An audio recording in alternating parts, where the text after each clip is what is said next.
Namaste to all of you, and you know the reason why. Uh, anyway, today I will try to deal with the topic from linguistics as you requested. The first topic of linguistics, that is linguistics, its scope, goals, and its difference with traditional grammar. Well, before we understand linguistics, we have to know the meaning of the word language. Language is nothing but a medium of communication. There are many other mediums of communication, but language is considered the chief form of communication. And now linguistics is considered as the scientific study of language. The chief source of the term linguistics from the etymological point of view is Latin. It originated from the word Latin lingua, which means tongue, and sticks means knowledge or science. Anyways, this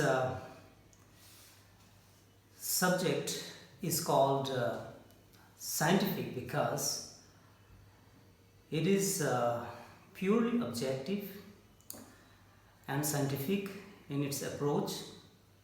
Besides, it involves many scientific tools like computers, labs, and many other instruments like oscillograph, pactograph, chemograph, chromograph, mimeograph, etc. And it also makes ample use of some other subjects of science like biology, physics, etc. It very systematically it analyzes, studies how the sounds are produced, how it is transmitted, received with graphical graphical presentations as well. So these are some reasons why it is called scientific. Linguistics is also defined as that linguistics is not learning a language but learning about a language. It studies the physical properties as well as its function in a language. Now let me talk about the scope. Well, the scope of language is immense, but it was somewhat undermined till 20th century. In fact, till 20th century, this subject did not get its autonomous status. Previously, it was a part of some other subjects like history, philosophy, etc. But only in the early 20th century, it emerged as a purely autonomous and a separate subject, a separate identity, which can assist the evolution of many other branches of knowledge.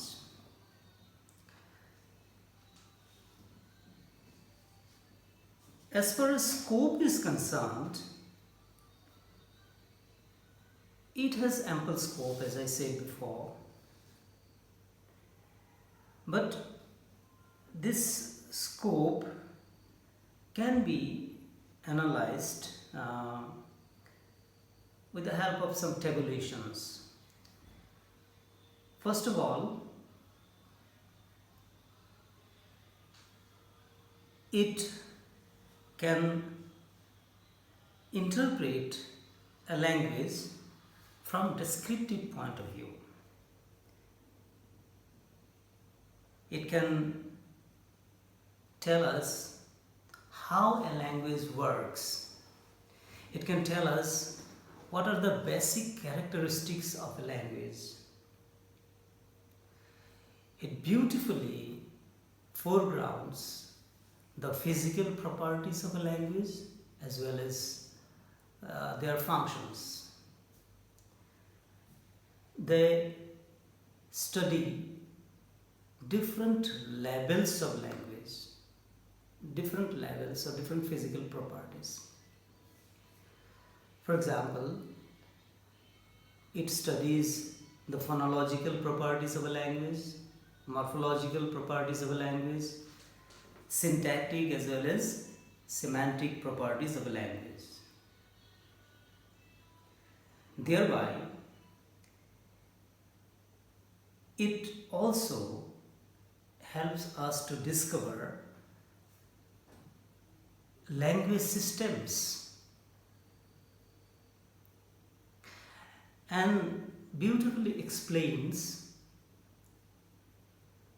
how a particular language works or functions. Another goal, if we say, of language is that linguistics is that it also helps in establishing many theories. Interestingly, the theories of linguistics has been immensely helpful in many other branches of knowledge as well. Say science, literature, political science, anthropology, everywhere. So this is another scope. It not only describes the physical properties of a language, but also it can establish many theories. Function or scope, another scope we can have of linguistics is that it can study a language from his historical perspective as well. It beautifully brings before us the changes in the language system over the years. At the same time, it also can study the status of a language at a particular time. And depending on these 2 points, the great linguist or father of linguistics, you can say, Saussure in 1916, gave us the notion of synchronic and diachronic aspect of language. Synchronic aspect of language studies language at a given point of time. But diachronic aspect of linguistics studies the change of language over the years. So it is the subject linguistics that gives us the scope of studying the language both at a particular time. For example, what is the status of English right now? And historically also, it can analyze a language. For example, what were the status, what were the characteristics of language in the Old English period, or let's say Middle English period.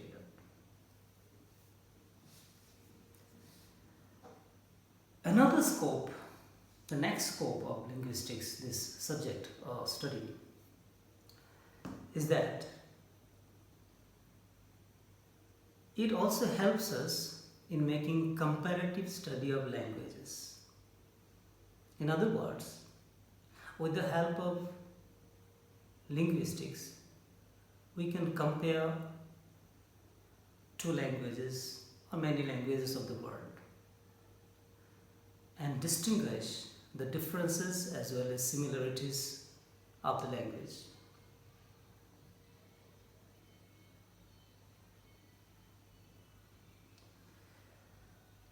Besides, again, if we talk about the scope, or in other words, we can say goal or aim, objective of linguistics, is that it simply does not limit itself in the study of the linguistic property of a language. It also expands itself in other areas. For example, with the help of linguistics, you can also study social science. Or combining linguistic and social science or sociology,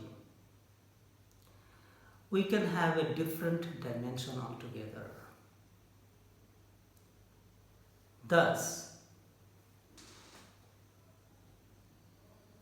it crossing its own limitation, it involved itself with many other areas and gave birth to many related branches of linguistics.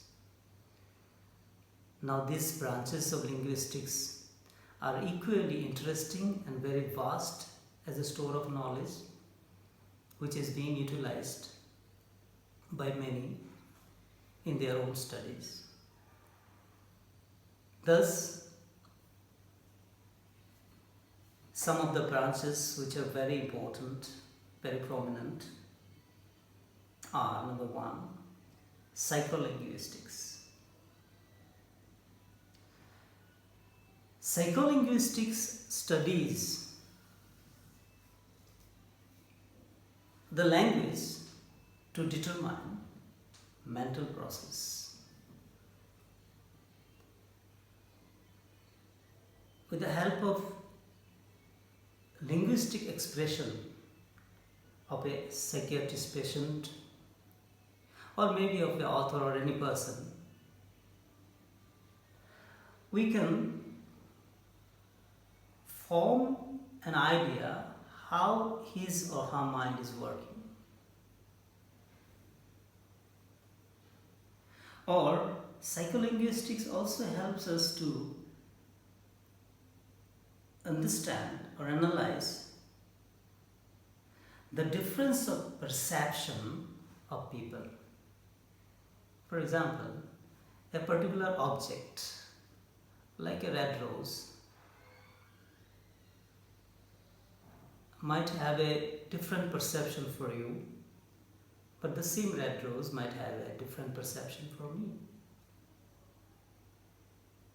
So psycholinguistics studies these individual expressions to reach the mental process or mental problem, you can say, of a patient or of any person. Another branch of linguistics we can say is social linguistics, which is very popular and very important as well. Social linguistics, I also had a talk with you earlier regarding this. It studies relation between language and society.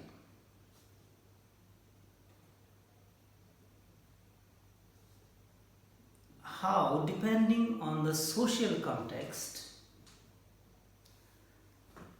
the language variations are available. It studies that variety of language, variety means, let's say, dialect, register, standard language, substandard language, Pidgin, Creole, these are so many varieties of language are there. It studies how these varieties of language within a homogeneous group are conditioned by contexts, mostly social contexts. For example, the difference of place can give birth to a difference of dialect,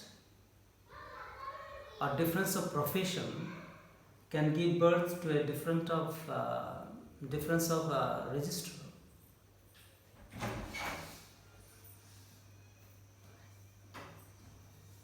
The third branch of linguistics is anthropological linguistics. Again, it studies the specific area of evolution of language in human society and its role in formation of culture.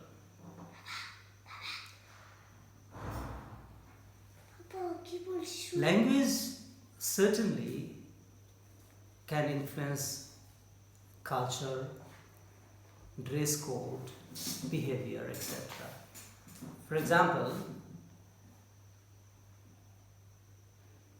the salutations that are used to define the relations or relationships among the people of India and the Western countries differ.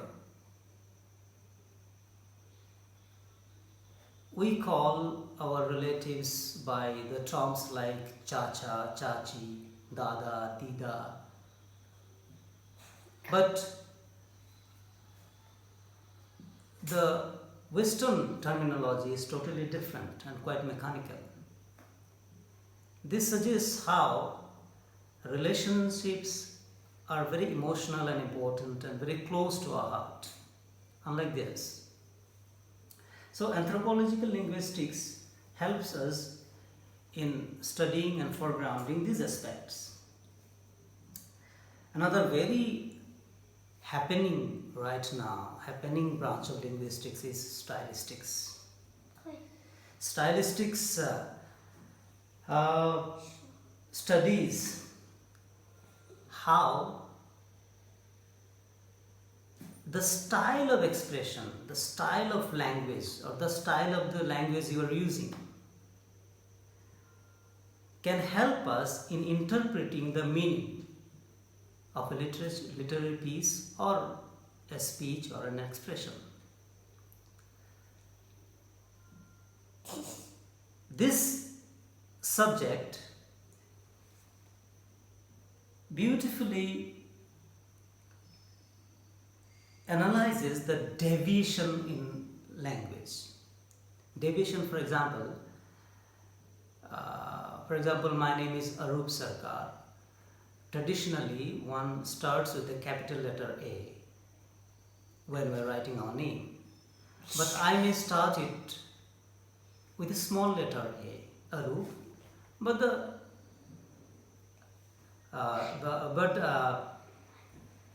Sarkar, the subtitle, can remain capital.